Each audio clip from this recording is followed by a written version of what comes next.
2024 లేదా 25లో డిగ్రీ లేదా బీటెక్ చదివారా? సాఫ్ట్‌వేర్ జాబ్ కోసం ఎదురు చూస్తున్నారా? అయితే కోడ్‌జ్ఞాన్ 100 డేస్ కోర్సులో చేరండి. జాబ్ సాధించండి.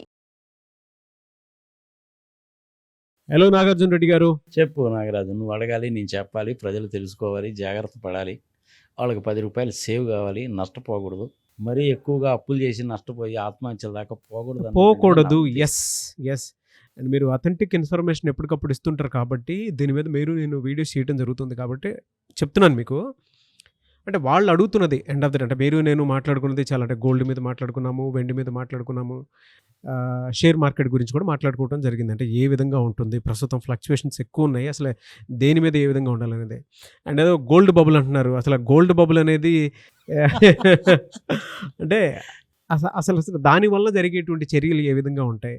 అంటే ఈ సమయంలో గోల్డ్ కానీ వెండి కానీ కొనడం మంచిదేనా? సామాన్య ప్రజలకి అది ఎంతవరకు ఉపయోగపడేటువంటిది అనుకోవచ్చు, అసలు ఏమనుకోవచ్చు, ఏం జరుగుతుంది? ఈ బబుల్ అంటే ఏంది? నీటి బుడగ, లేదంటే మన పిల్లలు ఆడుకునే బుగ్గలు ఏమైనా దాన్నే కదా బబుల్ అంటారు కదా. What you said is 100% correct Nagaraju. ఇది బబుల్ లాంటిదే. ఎప్పుడు పేలిపోద్దో తెలియదు, బా ఎప్పుడు పెద్దదవుద్దో తెలియదు, ఎప్పుడు చితికిపోద్దో తెలియదు, ఎప్పుడు పేలిపోద్దో తెలియదు. అందుకని దాన్ని బబుల్ అంటారు. అట్లాంటి దాన్ని దేన్నైనా బబుల్ అనే కదా అంటారు. అవును. ఇప్పుడు మనం బట్టలు తుక్కునేటప్పుడు కూడాను బబుల్స్ వస్తాయిగా. ఎంతసేపు ఉంటాయి? ఓ నిమిషం కూడా ఉండదు. అలాగే కొన్ని రకాలైన పురుగులు ఉంటాయి, మినుగురు పురుగులు అంటారు సార్. అవునవును. వాటి లైఫ్ ఎంత ఉంటుంది అనుకున్నావు? 3-4 నిమిషాల కంటే ఉండదు, అంతే. ఇది కూడా అలాంటిదే. అందుకని ఇలాంటి బబుల్స్ని చూసి మీరేమి కంగారు పడాల్సినటువంటి పనే లేదు. మీ దగ్గర ఇప్పుడు ఎంత అయితే బంగారం ఉందో దాన్ని అలాగే ఉంచుకోండి. అప్పులు చేసి బంగారం కొనకండి, దురాశకు పోకండి. షేర్ మార్కెట్ అయినా అంతే, బంగారం వెండి అయినా అంతే. నీకు నాకు ఎందుకే, నాకు అర్థం కాదు అది. ఇప్పుడు ప్రజలకు కూడా సమయ సందర్భం వచ్చింది కాబట్టి చెప్తున్నాను నేను నీకు. జార్జ్ సోరోస్ అనే పేరు నాను ఎప్పుడన్నా 22-23 సంవత్సరాల వయసులో ఉన్నప్పుడు బ్యాంకులో ఎంప్లాయీ కింద జాయిన్ అయ్యాడు. ఫారిన్ కరెన్సీ అమ్మడము కొనడము, షేర్లు అమ్మడము కొనడము చూశాడు.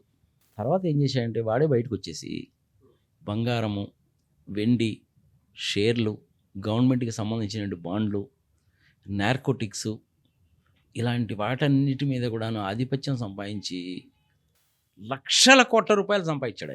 బా అతను ఇప్పుడు ఓపెన్ సొసైటీని గురించి మాట్లాడతాడు. దేవుడు, భక్తి, నీతి, నిజాయితీ, న్యాయము, ధర్మాన్ని గురించి మాట్లాడతాడు. ఈ వయసులో చేసిన అన్నీ కూడాను దిక్కుమాలి పనులే, కానీ ఇప్పుడు వాటిని గురించి మాట్లాడతాడు. ప్రభుత్వాలను కూలదోషిస్తారు స్వామి. వెనిజులాలో కానీ, బంగ్లాదేశ్లో కానీ, శ్రీలంకలో కానీ, ఈవెన్ ఇండియాలో కూడా చేయడానికి ట్రై చేశారు, కుదరలేదు. వాళ్ళు ఏం చేస్తారంటే చాప కింద నీళ్ళలాగా ఉంటారు. యంగ్స్టర్స్ని ఎంప్లాయీస్ కింద తీసుకొని తప్పుడు ప్రచారాలన్నీ చేయిస్తారు స్వామి. ప్రభుత్వాలే కూలిపోతాయి అసలు ఒకసారి. బంగ్లాదేశ్లో జరిగింది అదే, శ్రీలంకలో జరిగింది అదే. ఇట్లాంటి దేశాలే ప్రభుత్వాలే మారిపోతుంటాయి అన్నమాట వీళ్ళు చేసే పనుల మూలకంగా. వీళ్ళు పెద్ద మాఫియాలు వీళ్ళు. కానీ నువ్వు ఆ మాట గట్టిగా అనకూడదు సుమా. గట్టిగా అన్నా అంటే నిన్ను కూడా లేపేస్తారు. ఒక్కోసారి ఒక్క మనిషిని లేపేయడానికి ఎంటైర్ ప్లేన్ని లేపేస్తారు. ప్లేన్ని లేపేస్తారు తెలిసిన. ఆ పైలట్కి, కో పైలట్కి కోట్ల రూపాయల డబ్బులు ఇచ్చేసి వాళ్ళ ఫ్యామిలీ అంటే ఇంక ఒక రకంగా చెప్పాలంటే ఏంటంటే వాడు సిద్ధపడ్డాడు అనమాట. నేను పోయినా పర్వాలేదు, నా కుటుంబం బాగుంటే చాలు అనేసి ఆ ప్లేన్ని క్రాష్ చేసేస్తారు. అందులో ఏంటి, వాళ్ళని వ్యతిరేకించేవాడు ఒకళ్ళో ఇద్దరే ఉంటారు అంతే. వాళ్ళని చంపడానికి కోసం చెప్పి మొత్తాన్ని చంపుతారనమాట. ఎక్స్పెక్ట్ చేస్తావు నువ్వు అసలు ఎప్పుడన్నా అట్లా? ఊహకు కూడా అందదు తెలుసా. కానీ జరిగినాయి అలాంటి ఇన్స్టెన్సెస్. మంచి సైంటిస్ట్ ఎవడన్నా ఉన్నాడంటే వాడిని కూడా ఇలాగే లేపేస్తారు. మన మోడీ గారు షాంఘాయికి వెళ్ళాడా? పుతిన్ గారి కారులో 45 నిమిషాలు పోయాడా? అదే టైంలో ఢాకాలో, బంగ్లాదేశ్ ఢాకాలో ఒక సిఐఏ ఏజెంట్ హోటల్లో చనిపోయాడు. మోడీ గారి మీద కుట్ర చేయడానికి అని చెప్పి ఒక పెద్ద పన్నాగం విన్నారు. అందుకనే ఆ సంగతి ముందే పుతిన్ గారికి తెలిసి ఆయన పక్కనే కూర్చోబెట్టుకొని కారులో తీసుకెళ్ళాడు షాంఘాయ్ మీటింగ్కి. అందుకని మోడీ గారు వచ్చిన తర్వాత చూసారా, అవును, ఏం మాట్లాడాడో విన్నాగా మనం. అట్లాంటి పనులు కూడా చేయిస్తారన్నమాట వీళ్ళు. జార్జ్ సోరోస్ అనేటువంటి వాడు ప్రపంచంలో చాలా పెద్దడు. ట్రంప్ కూడా వాడు చెప్పినట్టు వినాల్సిందే ఒకసారి. అడిగి బంగారం పెరగడం తగ్గడం, షేర్లు పెరగడం తగ్గడం అనేది నథింగ్ అబ్బా వాళ్ళకి. అమెజాన్ ఫారెస్ట్ని నరికేశారు వాడు, తెలిసిన నీకు? అమెజాన్ ఫారెస్ట్ అనేటువంటి చాలా గొప్ప ఫారెస్ట్ కదా. ప్రపంచానికి 20% ఆక్సిజన్ ఇచ్చేది అమెజాన్ ఫారెస్టే. ఆ అమెజాన్ ఫారెస్ట్ని కూడా నరికేస్తారు వీళ్ళు. నరికేశారు కూడా, ఫర్ యువర్ ఇన్ఫర్మేషన్.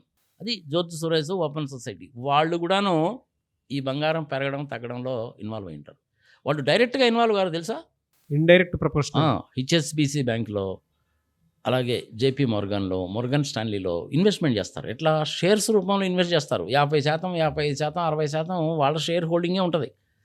ఇంక వాళ్ళు ఎట్ట చెప్తే అట్ట చేయాల్సిందేగా. మేనేజింగ్ డైరెక్టర్ కానీ, చైర్మన్ కానీ, డైరెక్టర్ కానీ వాళ్ళు చెప్పినట్టు చేయాల్సిందే. ఈ జ్యోతి సూరజ్ ఏం చేస్తాడంటే, నువ్వు రోజుకు టన్ను బంగారం కొనంటాడు. వాళ్ళు డైరెక్టర్లు కొంటారు.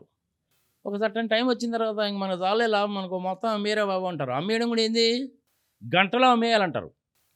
వీళ్ళకి నార్మల్ టైం లిమిట్ ఏంటో తెలిసిన, ఈ షేర్స్కి కానీ, బంగారానికి కానీ, దీనికి కానీ 90 రోజుల నుంచి 120 రోజులు, అంతకంటే ఎక్కువ పీరియడ్ ఉండదు. ఇండియాలో కూడాను షేర్ మార్కెట్ ఒకసారి టక్మని చెప్పి ఎందుకు క్రాష్ అవుతుందో తెలిసిన, ఫారెన్ డైరెక్ట్ ఇన్వెస్ట్మెంట్ చేస్తారు. ఫారెన్ ఇన్స్టిట్యూషనల్ ఇన్వెస్టార్స్ అంటారు. బిలియన్స్ ఆఫ్ డాలర్స్ తీసుకొచ్చి ఇండియాలో షేర్లు కొండ మొదలు పెడతారు. ఆ షేర్ ప్రైస్ ఏముంది, పెరుగుతూ పోతుంది. 90 రోజుల్లో, 120 రోజుల్లో మ్యాక్సిమం ఒక్క రోజులో షేర్లు మొత్తం అమ్మేస్తారయ్యా.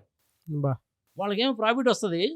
వీళ్ళు అమ్మేయడం మొదలుపెట్టిన పక్క రోజు అంతకు ముందు రోజు నేను కొన్నావు అనుకో. ఫర్ ఎగ్జాంపుల్ February 1st నువ్వు కొన్నావు, వీడు February 2nd ఏం చేస్తారంటే మొత్తం షేర్లు అమ్మేస్తారు. మొత్తం షేర్లు అమ్మేసరికి ఏమవుతుంది, నీకు తగ్గిపోద్దిగా షేర్ ప్రైస్.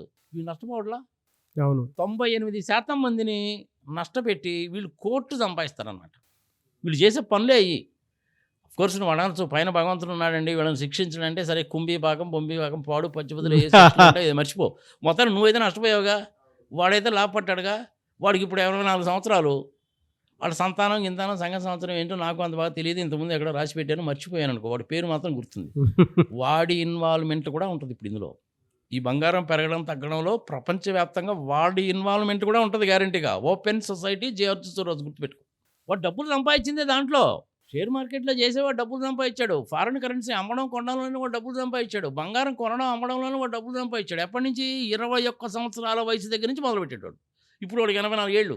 అలాంటి వాళ్ళతోటి నీకు నాకు ఎందుకయ్యా, నాకు అర్థం కాదు. నువ్వు అన్నావు చూసావా బబుల్ అని, ఇది ఎప్పుడు పేలుతుందో తెలియదు, ఆల్రెడీ పేలింది. ఫైనల్గా నేనేం చెప్తానంటే, ఇవన్నీ కూడా ప్రజలు తెలుసుకోవాలి కాబట్టి చెప్తున్నా. ఎస్పెషల్లీ యువత తెలుసుకోవాలి కాబట్టి చెప్తున్నా. మీ దగ్గర బంగారం కనుకుంటే ఆ బంగారాన్ని అలాగే ఉంచుకోండి. ఓకే. అప్పు చేసి బంగారం కొనబాకండి. అత్యాశకు పోవాకండి. బంగారం అయినా, వెండి అయినా, షేర్ మార్కెట్ అయినా. మరి ఇంక ఇది ఎంతకాలం తగ్గుతుంది అంటే, ఒరిజినల్గా వీళ్ళు 60,000 కొనున్నారు అనుకుందాం ఫర్ ఎగ్జాంపుల్. 60,000కి తగ్గిందాకా అమ్ముతారనమాట వీళ్ళు. దాని తర్వాత స్టెబిలైజ్ అయిపోద్ది. ఒక నెల రోజుల దాకా ఏమీ స్టడీస్ అప్పుడు ఉండదు. మళ్ళీ ఇంకొక 3 నెలలు పోయిన తర్వాత మళ్ళీ పెరగడం మొదలుపెట్టుద్ది.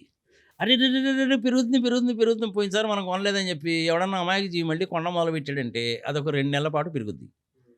తర్వాత మళ్ళీ అమ్మేస్తాను. చెప్పే కదా నేను, 90 రోజుల నుంచి 120 రోజుల లోపల అయిపోవాలా. ప్రాఫిట్ బుకింగ్ అంటారు దీన్ని. అంతే. లక్షల్లో షేర్లు కొంటారు, టన్నులో బంగారం కొంటారు. నేను టన్నులో బంగారం కొనగలమా, షేర్లు కొనగలమా? చేయలేంగా. వీళ్ళందరూ చేసే పనులు ఇలాగా ఉంటాయి. ఇప్పుడు మన తిరుపతిలో శేషాచలం అడవులు ఉన్నాయి. శేషాచలం అడవుల్లో గంధపు చెక్కలు, సంగతి సమాచారం, అది కూడా ఒక పెద్ద మాఫియా. వాళ్ళని ఎవడూ టచ్ చేయలేడు. ఎందుకయ్యా బాబు అంటే, వాళ్ళకి ఎంపీలతోటి, ఎమ్మెల్యేలతోటి, ముఖ్యమంత్రులతోటి, ప్రైమ్ మినిస్టర్లతోటి రిలేషన్లు ఉంటాయి. వాళ్ళకి ఎలక్షన్ ఫండ్ వీళ్ళే ఇచ్చేది. జార్జ్ సోరోస్ కూడాను ఎలక్షన్ ఫండ్ ఇస్తాడు. మోడీ గారికి ఇస్తాడు, చంద్రబాబు నాయుడికి ఇస్తాడు, జగన్మోహన్ రెడ్డికి ఇస్తాడు, రాహుల్ గాంధీకి కూడా ఇస్తాడు. మరి తీసుకోకూడదా, తీసుకోవచ్చా అనేసి అంటే వాళ్ళ విజ్ఞత కుదిరేద్దాం మనం. That is a different thing. కానీ బబుల్ అని నువ్వు అన్నావు చూసావు, ఆ బబుల్ అనేది ఆల్రెడీ పేలిపోయింది. ఇంకా మళ్ళీ ఎప్పుడు పేలుతుంది అంటే, ఒక 2-3 నెలల పాటు ఇలాగే కూల్గా కామ్గా ఉంటుంది. మళ్ళీ చిన్నగా బబుల్ ఫామ్ అవుతుంది. ఇంకొక 90 రోజుల్లో మళ్ళీ ఆ బబుల్ పేలుతుంది. 3 నెలల్లో జరిగిపోయింది ఇదే. అంతే. వాళ్ళ పీరియడ్ అంతే. 90 డేస్ లోపల నాకు లాభం వచ్చేయాలా. నేను 10 రూపాయలు పెట్టాలి. 11, 12, 13, 14 పోతూ ఉంటుంది. 20 రూపాయల దాకా నేను కొంటాను, తర్వాత నేను అమ్మేస్తాను. అంతే. యావరేజ్ రేట్ ఎంత పడుతుంది వాళ్ళకి? 12, 13 రూపాయల కంటే పడదు. 20 రూపాయలకు అమ్ముకున్నాడు, 7 రూపాయలు వచ్చింది కదా, సాల్తా అయింది. పర్ షేర్కి 7 రూపీస్ వచ్చింది. అదేవిధంగా బంగారానికి పర్ గ్రాముకి 10,000 వచ్చింది అనుకో, సాలుగా వాడికి. కోట్లలో ఉంటుందబ్బా, అది బిలియన్స్ ఆఫ్ డాలర్స్లో ఉంటుంది. ఇన్ని విషయాలు ఉంటాయబ్బా.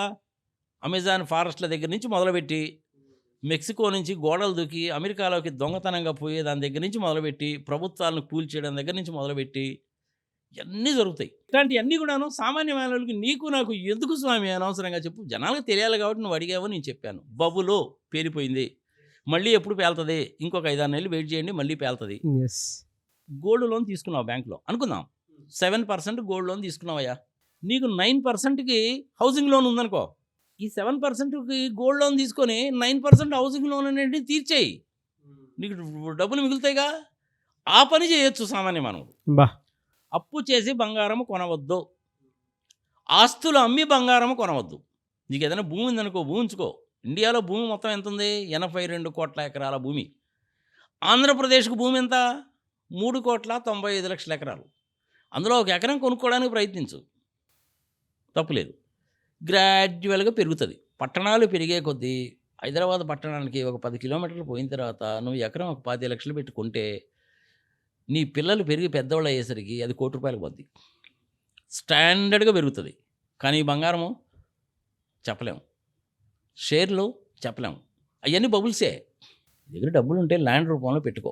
ఎస్పెషల్లీ పట్టణాలు, హైదరాబాదు, వరంగల్, నిజామాబాద్, వైజాగ్ ఇట్లాంటి వాటిల్లో పెట్టుకో. సో బంగారం విషయంలో బబుల్ పేలిపోయింది. Yes, very good knowledge sir. Thank you అండి. Thank you so much Nagarjuna Reddy గారు. నమస్తే.